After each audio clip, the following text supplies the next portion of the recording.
Now we will look into glycolipids. കാർബോഹൈഡ്രേറ്റ്സുമായിട്ട് conjugate ചെയ്തിരിക്കുന്ന lipid മോളിക്യൂൾസിനെയാണ് ഗ്ലൈക്കോലിപ്പിഡ്സ് എന്ന് വിളിക്കുന്നത്. And the major 3 functions of glycolipids are, they are the part of biological membrane system. Okay, then they provide energy and they are the markers for cellular recognition. Then these glycolipids can be classified into 2 different types, glyceroglycolipids and sphingoglycolipids. Okay, ഈ ഗ്ലിസറോഗ്ലൈക്കോലിപ്പിഡ്സ് എന്ന് പറഞ്ഞാൽ എന്തായിരിക്കും? ഒരു glycerol മോയിറ്റി, ആ glycerol മോയിറ്റി ആയിരിക്കും അതിൻ്റെ back bone. Okay, glycerol മോയിറ്റി ഒരു lipid മോളിക്യൂളിൻ്റെ back ബോണായി വരികയും അതിനകത്ത് കാർബോഹൈഡ്രേറ്റ് ആണ് ഉള്ളതുമെങ്കിൽ അതിനെ നമ്മൾ ഗ്ലിസറോഗ്ലൈക്കോലിപ്പിഡ്സ് എന്ന് വിളിക്കുന്നു. And this glyceroglycolipids can be classified into galactolipids and sulfolipids. Okay, then sphingoglycolipids. Sphingosin backbone with carbohydrate. അങ്ങനെയാണെങ്കിൽ അതിനെ sphingoglycolipids എന്ന് വിളിക്കുന്നു. And the sphingoglycolipids can be again classified into 3 different types, cerebrocytes, globocytes and gangliosides. Okay, then we will look into glyceroglycolipids. Glyceroglycolipids already പറഞ്ഞു, ഒരു glycerol backbone ആയിരിക്കും. ആ glycerol ബാക്ക് ബോണിലേക്ക് കാർബോഹൈഡ്രേറ്റ് ആഡ് ചെയ്യുകയാണെങ്കിൽ അതിനെ ഗ്ലിസറോഗ്ലൈക്കോലിപ്പിഡ്സ് എന്ന് വിളിക്കുന്നു. And they are of 2 types, galactolipids and sulfolipids. ഇനി എന്താണ് ഗാലക്ടോലിപ്പിഡ്സ് എന്ന് നോക്കാം. Galactolipids are the lipids which contain 1 or 2 galactose residues. Okay, ഒന്നോ അതിലധികമോ ഗാലക്ടോ റെസിഡ്യൂസ് ഉണ്ടെങ്കിൽ അതിനെ ഗാലക്ടോലിപ്പിഡ്സ് എന്ന് വിളിക്കാം. And this galactose are attached to the C3 carbon of glycerol moiety. Glycerol മോയിറ്റിയുടെ 3ാമത്തെ കാർബണിലേക്കാണ് ഗാലക്ടോസ് അറ്റാച്ച് ചെയ്തിരിക്കുന്നത്. And this linkage and the linkage of attachment is via glycosidic linkage. Okay, glycosidic linkage വഴി carbon 3യിലേക്ക് 1 or 2 galactose residues attach ചെയ്തിരിക്കുകയാണെങ്കിൽ അതിനെ galactolipid എന്ന് വിളിക്കുന്നു. അപ്പോൾ കാർബൺ 1ലേക്കും കാർബൺ 2ലേക്കും എന്തായിരിക്കും അറ്റാച്ച് ചെയ്തിരിക്കുന്നത്? Fatty acids. ഓക്കെ, കാർബൺ 1ലേക്കും കാർബൺ 2ലേക്കും fatty acids are attached with the help of ester linkage. Okay, then will look into galactolipids. Galactolipids എവിടെയൊക്കെയാണ് കാണുന്നതെന്നാണ് നോക്കുന്നത്. Galactolipids are predominant in plant cells. Plant സെൽസിലാണ് ഏറ്റവും കൂടുതൽ galactolipids കാണുന്നത്. And they are abundant in thylakoid membrane of chloroplast. ക്ലോറോപ്ലാസ്റ്റിൻ്റെ thylakoid മെംബ്രെയിനിൽ കാണുന്നു. And they constitute 70% to 80% of membrane lipids of vascular plants. Vascular പ്ലാന്റ്സിൻ്റെ 70-80% വരെ മെംബ്രെയിൻ ലിപ്പിഡ് എന്ന് പറയുന്നത് ഗാലക്ടോലിപ്പിഡ് ആയിരിക്കും. Probably they are the most abundant membrane lipid in biosphere. ഈ ബയോസ്ഫിയറിൽ കാണുന്ന ഏറ്റവും അബൻഡൻ്റ് ആയിട്ടുള്ള ലിപ്പിഡ് മോളിക്യൂൾ എന്ന് പറയുന്നത് ഗാലക്ടോലിപ്പിഡ്സ് ആയിരിക്കും. Then will look into sulfolipids. Sulfolipids are the glycerolipids with sulfur containing functional group. Sulfur containing functional group carry ചെയ്യുന്ന ഗ്ലിസറോഗ്ലൈക്കോലിപ്പിഡ്സിനെയാണ് നമ്മൾ പൊതുവെ സൾഫോലിപ്പിഡ്സ് എന്ന് പറയുന്നത്. ഓക്കെ, ഒരു ഗ്ലിസറോൾ മോയിറ്റി, ആ ഗ്ലിസറോൾ മോയിറ്റിയുടെ 3rd കാർബണിലേക്ക് ഒരു സൾഫർ കണ്ടെയ്നിങ് ഫങ്ഷണൽ ഗ്രൂപ്പാണ് അറ്റാച്ച് ചെയ്തിരിക്കുന്നതെങ്കിൽ അതിനെ സൾഫോലിപ്പിഡ്സ് എന്ന് വിളിക്കുന്നു.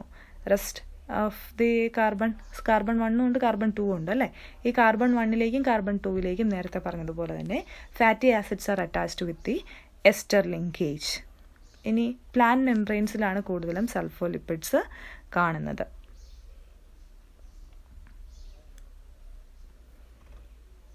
That's all about glyceroglycolipids. Then we will look into sphingoglycolipids. Okay, എന്താണ് സ്പിഞ്ചോഗ്ലൈക്കോലിപ്പിഡ്സ്? ഒരു സ്പിഞ്ചോസിൻ ബാക്ക് ബോൺ ഉണ്ടാവും. ആ സ്പിഞ്ചോസിൻ ബാക്ക് ബോണിലേക്കായിരിക്കും ഫാറ്റി ആസിഡ്സും അതുപോലെ തന്നെ കാർബോഹൈഡ്രേറ്റ്സും അറ്റാച്ച് ചെയ്തിരിക്കുന്നതെങ്കിൽ അതിനെ സ്പിഞ്ചോഗ്ലൈക്കോലിപ്പിഡ്സ് എന്ന് വിളിക്കുന്നു. And the sphingoglycolipids can be cerebrocytes, gangliosides and globocytes. Okay, we will look into spingoglycolipids. ഓക്കെ, സ്പിഞ്ചോഗ്ലൈക്കോലിപ്പിഡ്സിൻ്റെ ബാക്ക് ബോൺ എന്ന് പറയുന്നത് സ്പിഞ്ചോസിനാണ്. അപ്പം നേരത്തെ നമ്മൾ പറഞ്ഞായിരുന്നു ഒരു സെറാമൈഡിൻ്റെ കാര്യം. ഈ സ്പിഞ്ചോസിൻ ബാക്ക് ബോണിലേക്ക് ഒരു ഫാറ്റി ആസിഡ് മോളിക്യൂൾ അറ്റാച്ച് ചെയ്യുകയാണെങ്കിൽ അതിനെയാണ് സെറാമൈഡ് എന്ന് വിളിച്ചുകൊണ്ടിരുന്നത്. ഓക്കെ, ഇനി ഈ സ്പിഞ്ചോഗ്ലൈക്കോലിപ്പിഡ്സ് 3 തരത്തിൽ കാണുന്നു. They are cerebrosides, gangliosides and globosides. Okay, then we will look into cerebrocytes. Cerebrocytes എന്ന് പറയുന്നത് it is a ceramide with single sugar residue at C1 hydroxyl moiety. സെറാമൈഡിൻ്റെ C1 ഹൈഡ്രോക്സൈൽ മോയിറ്റിയിലേക്ക് ഒരു സിംഗിൾ ഷുഗർ ആഡ് ചെയ്യപ്പെടുകയാണെങ്കിൽ അതിനെ നമ്മൾ സെറിബ്രോസൈഡ് എന്ന് വിളിക്കുന്നു. Okay, and the sugar added will be either glucose or galactose. ഒന്നില്ലെങ്കിൽ ഗ്ലൂക്കോസ് ആകാം, ഇല്ല എങ്കിൽ ഗാലക്ടോസ് ആകാം. ഗ്ലൂക്കോസ് ആണ് ആഡ് ചെയ്യുന്നതെങ്കിൽ that will form glucose cerebroside. ഇനി ഗാലക്ടോസ് ആണ് ഈ കാർബൺ 1 ഹൈഡ്രോക്സൈൽ ഗ്രൂപ്പിലേക്ക് ആഡ് ചെയ്യുന്നതെങ്കിൽ that will be galactose cerebroside. Okay, and this galactose cerebrosides are typically found in nerve സെല്ലിലാണ് കൂടുതലായിട്ടും ഗാലക്ടോസ് സെറിബ്രോസൈഡ്സ് കാണുന്നത്. ഇനി glucose cerebrosides are generally found in other tissues. Nerve cells ഒഴിച്ചുള്ള ബാക്കി ടിഷ്യൂസിലൊക്കെ തന്നെ ഗ്ലൂക്കോസ് സെറിബ്രോസൈഡ്സ് കാണാൻ പറ്റും. Then we will look into globocytes. Globocytes are the spingoglycolipid with more than 1 sugar as side chain of ceramide. സെറാമൈഡിൻ്റെ side chain ആയിട്ട് ഒന്നിലധികം ഇല്ലെങ്കിൽ രണ്ടിലധികം രണ്ടിലധികം കാർബോഹൈഡ്രേറ്റ് ആണ് കാണുന്നതെങ്കിൽ അതിനെ ഗ്ലോബോസൈഡ് എന്ന് വിളിക്കുന്നു. Okay, sugars are usually A combination of N-acetyl galactosamine, D-glucose or D-galactose. Then we will see about gangliosides. ഗാംഗ്ലിയോസൈഡും ഒരു ഗ്ലൈക്കോസ്പിഞ്ചോലിപ്പിഡാണ്. ഈ ഗ്ലൈക്കോസ്പിഞ്ചോലിപ്പിഡിൽ കാർബോഹൈഡ്രേറ്റ് ഉണ്ട്. സെറാമൈഡും കാർബോഹൈഡ്രേറ്റും മാത്രമല്ല, അതിൻ്റെ കൂടെ സിയാലിക് ആസിഡ്സും ഉണ്ടാവും. ഓക്കെ, ഈ ഷുഗർ ചെയിനിൽ സിയാലിക് ആസിഡ്സ് കൂടി കാണുകയാണെങ്കിൽ അതിനെയാണ് ഗാംഗ്ലിയോസൈഡ് എന്ന് വിളിക്കുന്നത്. അപ്പോൾ നോക്കുക, ഒരു സ്പിഞ്ചോസിൻ ബാക്ക് ബോൺ ഉണ്ട്. ആ സ്പിഞ്ചോസിൻ ബാക്ക് ബോണിലേക്ക് ഒരു ഫാറ്റി ആസിഡിനെ അറ്റാച്ച് ചെയ്യുന്നു. അങ്ങനെ ഫാറ്റി ആസിഡിനെ അറ്റാച്ച് ചെയ്യുന്ന സമയത്ത് അതൊരു സെറാമൈഡായിട്ട് മാറുന്നു. ആ സെറാമൈഡിലേക്ക് കാർബോഹൈഡ്രേറ്റ് അറ്റാച്ച് ചെയ്യപ്പെടുന്നു. ഓക്കെ, കാർബൺ 1 ഹൈഡ്രോക്സൈൽ ഗ്രൂപ്പിലേക്ക് കാർബോഹൈഡ്രേറ്റ് അറ്റാച്ച് ചെയ്യപ്പെടുന്നു. ആ അറ്റാച്ച് ചെയ്യുന്ന കാർബോഹൈഡ്രേറ്റിന് ഒരു സിയാലിക് ആസിഡ് കൂടി ഉണ്ട് എങ്കിൽ അതിനെയാണ് ഗാംഗ്ലിയോസൈഡ് എന്ന് വിളിക്കുന്നത്. ഓക്കെ, ഈ ഏറ്റവും കോംപ്ലക്സ് ആയിട്ടുള്ള ഒരു സ്പിഞ്ചോഗ്ലൈക്കോലിപ്പിഡാണ് ഗാംഗ്ലിയോസൈഡ്. ബ്രെയിനിനകത്ത് കാണുന്ന 6% ഓഫ് ലിപ്പിഡ്സും ഗാംഗ്ലിയോസൈഡ്സ് ആണ്. And they are first isolated from ganglion of brain cells. Brain സെൽസിൻ്റെ ഗാംഗ്ലിയോണിൽ നിന്നാണ് അത് ആദ്യമായി ഐസൊലേറ്റ് ചെയ്തത്. And they are abundant in lipid raft of plasma membrane. Plasma മെംബ്രെയിനിൽ കാണുന്ന ലിപ്പിഡ് റാഫ്റ്റിൽ ഏറ്റവും കൂടുതൽ കാണുന്നത് ഗാംഗ്ലിയോസൈഡ്സ് ആണ്. ഓക്കെ, ഓൾസോ ഗാംഗ്ലിയോസൈഡ്സിന് കുറച്ച് ഫിസിയോളജിക്കൽ മെഡിക്കൽ സിഗ്നിഫിക്കൻസും കൂടിയുണ്ട്. അതും കൂടി ഒന്ന് പറഞ്ഞു പോകാം. They act as specific receptors for glycoprotein hormones. ചില ഹോർമോൺസിൻ്റെ റിസപ്റ്റേഴ്സ് ആയിട്ട് ആക്ട് ചെയ്യുന്നു.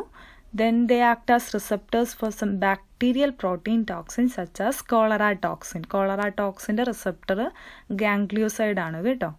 Then act as a specific determinant of cell recognition. Cell recognition help ചെയ്യുന്ന ഒരു മോളിക്യൂളും കൂടിയാണ് ഗാംഗ്ലിയോസൈഡ്സ്. ഇനി ഗാംഗ്ലിയോസൈഡ്സിന് എന്തെങ്കിലുമൊക്കെ പ്രശ്നം വന്നു കഴിഞ്ഞിട്ടുണ്ടെങ്കിൽ ഉണ്ടാവുന്ന ഒരു ഹെറിഡിറ്ററി ഡിസീസാണ് ടേ സാക്ക് ഡിസീസ്. അതും ക്വസ്റ്റ്യൻസ് എപ്പോഴും ചോദിക്കാറുള്ളതാണ്. ടേ സാക്സ് ഡിസീസ് എന്ന് പറയുന്ന ഏത് ലിപ്പിഡ് മോളിക്യൂളിന് കുഴപ്പം വന്നാലാണ് ടേ സാക്സ് ഡിസീസ് വരിക എന്ന് ചോദിക്കാറുണ്ട്. ഇല്ലെങ്കിൽ പിന്നെ കോളറ ടോക്സിൻ്റെ കാര്യം നോക്കുമ്പം കോളറ ടോക്സിൻ റിസീവ് ചെയ്യുന്ന റിസപ്റ്റർ മോളിക്യൂൾ ഏതാണെന്ന് കറക്റ്റായിട്ട് ചോദിക്കാറുണ്ട്. Then will move into next type of lipids. Fatty acids ഉള്ള വേറൊരു ടൈപ്പ് ഓഫ് ലിപ്പിഡാണ് sterols. Sterols are the third major class of membrane lipids. മെംബ്രെയിനിൽ കാണുന്ന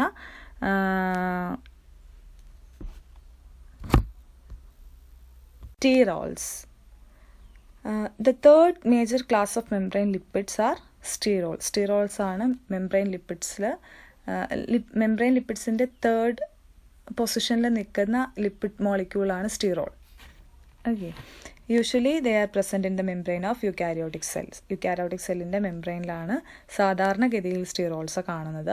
അതിൻ്റെ സ്ട്രക്ചർ നോക്കിക്കഴിഞ്ഞാൽ they are made up of 4 fused carbon rings. 4 carbon rings fuse ചെയ്തിട്ടുള്ള ഒരു സ്ട്രക്ചറാണ്. ഈ fuse ചെയ്ത സ്ട്രക്ചറിനോടൊപ്പം തന്നെ ഒരു ആൽക്കൈൽ സൈഡ് ചെയിനും ഉണ്ട്. ഈ ആൽക്കൈൽ സൈഡ് ചെയിനെ ഹൈഡ്രോ കാർബൺ സൈഡ് ചെയിൻ എന്ന് കൂടി വിളിക്കുന്നു. റിങ് 4 റിങ് ഒരുമിച്ച് ഫ്യൂസ് ചെയ്തിട്ടാണ് സ്ട്രക്ചർ ഫോം ചെയ്തിരിക്കുന്നത്. അപ്പം ഏതൊക്കെയാണ് ആ ring? A, B, C, D എന്നിങ്ങനെയാണ് ആ 4 റിങ്ങിന് പേരിട്ടിരിക്കുന്നത്. അതിൽ A, B, C എന്ന് പറയുന്നത് 6 കാർബൺ ആറ്റം കൊണ്ടുണ്ടാക്കിയിരിക്കുന്നതും എന്നാൽ D എന്ന് പറയുന്ന റിങ് 5 കാർബൺ ആറ്റം കൊണ്ടുണ്ടാക്കിയിരിക്കുന്നതുമാണ്. ഓക്കെ, അപ്പോൾ in total A, B, C, D എന്ന് പറയുന്ന ഈ 4 റിങ്ങും ഫ്യൂസ് ചെയ്തിട്ട് ഒരു ന്യൂക്ലിയസ് ഫോം ചെയ്യും. ഒരു ബേസ് സ്ട്രക്ചർ ഫോം ചെയ്യും. അതിനെയാണ് സ്റ്റിറോയിഡ് ന്യൂക്ലിയസ് എന്ന് പറയുന്നത്. Okay, and the steroid nucleus is derived from cyclopentanoperhydrophenanthrene. Okay, and this ring structure do not allow carbon free rotation. ഈ റിംഗ് സ്ട്രക്ചർ ഫോം ചെയ്തിരിക്കുന്നത് കൊണ്ട് തന്നെ അതിൻ്റെ ഉള്ളിലുള്ള കാർബൺ സിംഗിൾ ബോണ്ട് കാർബൺ ഒരിക്കലും ഫ്രീ റൊട്ടേഷൻ പോസിബിൾ അല്ല. Examples cholesterol സെല്ലിൻ്റെ ഉള്ളിലാണ് കൊളസ്ട്രോൾ കാണുക അല്ലേ. അപ്പോൾ അതിൻ്റെ ഫങ്ഷൻ എന്ന് പറയുന്നത് ഫ്ലൂയിഡിറ്റി, സെൽ മെംബ്രെയിൻ്റെ ഫ്ലൂയിഡിറ്റി മെയിൻറ്റെയിൻ ചെയ്യുക എന്നുള്ളതാണ്. ദെൻ നെക്സ്റ്റ് വൺ ഹോർമോണിൻ്റെ ഫങ്ഷനാണ് they regulate process in the body. മിക്കവാറും നമ്മുടെ സെല്ലിൻ്റെ ഉള്ളിൽ നടക്കുന്ന പ്രോസസ്സുകളെയൊക്കെ കൺട്രോൾ ചെയ്യാൻ വേണ്ടിയിട്ട് ഉള്ള ഒരു കെമിക്കൽ മോളിക്യൂളാണ് hormones. And that hormones are sterols.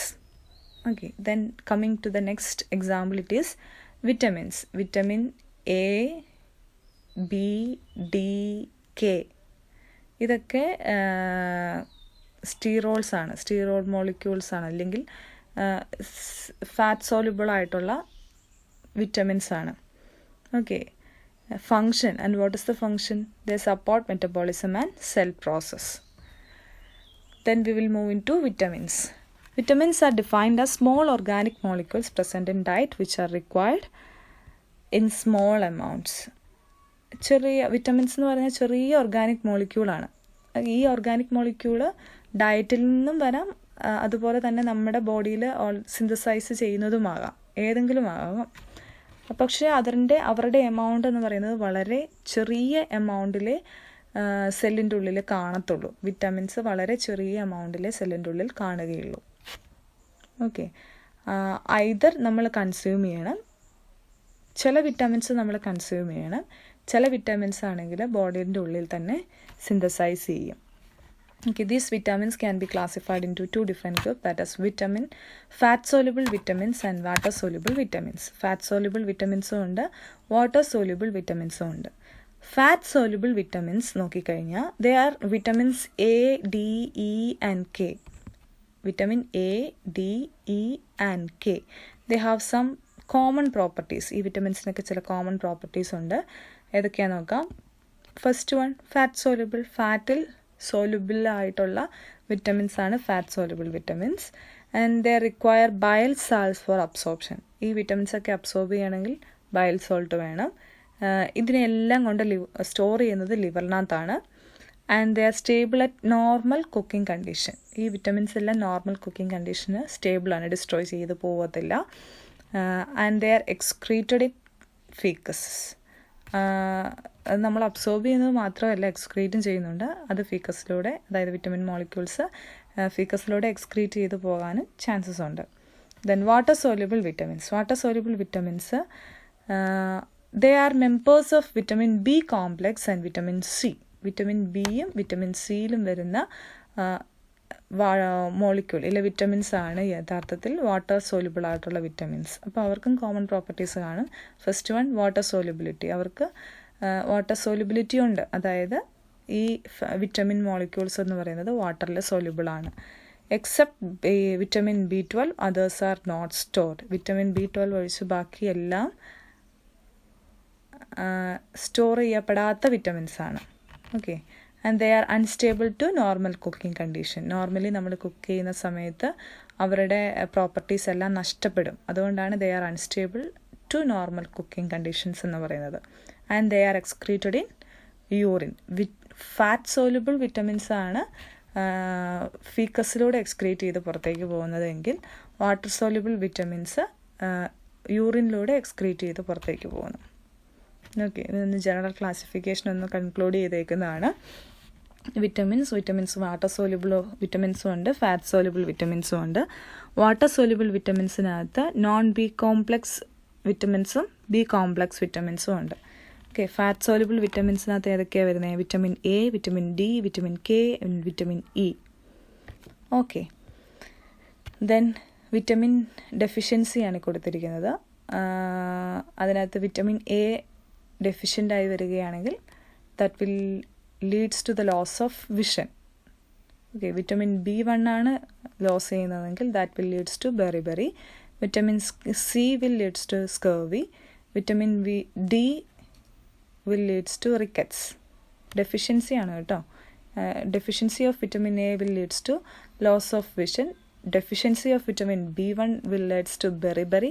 Deficiency of vitamin C will leads to scurvy.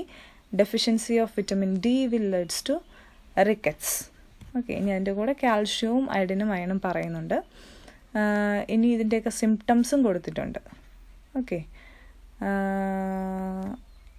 ഈ വിറ്റമിൻസിൻ്റെ ഡെഫിഷ്യൻസിയും എന്താണേലും നന്നായിട്ട് നോക്കി വയ്ക്കാം. Okay, that's all about vitamins, and thank you.